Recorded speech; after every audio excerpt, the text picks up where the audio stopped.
Welcome to the Banker Lamp. Please enjoy the video. In this video, I will explain how to make components in Adobe XD. Let's dive right into understanding what components are and why they are essential for efficient design workflows. Components are powerful, reusable design elements that ensure consistency across your projects. When you create a master component, any changes you make to it will automatically update all its instances throughout your design, saving you significant time and effort.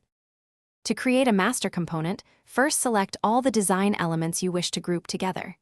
This could be a button, a card, or any UI element.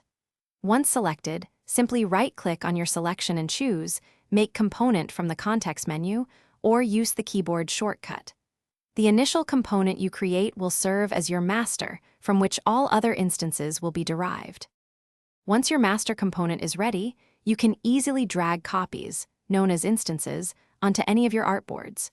These instances automatically inherit all the properties from the master component. A fantastic feature is the ability to override specific properties of an instance, such as its color or text, without altering the master component itself. This flexibility allows for variations while maintaining a core design.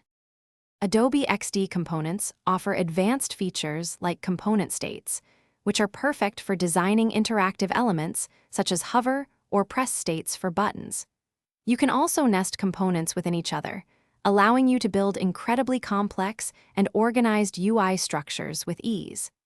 This modular approach enhances scalability and maintainability. Remember to check the description for a link to the Owala water bottle and other great deals to keep you refreshed while designing. Thanks for watching. If this was helpful, leave a like and consider subscribing. See you next time.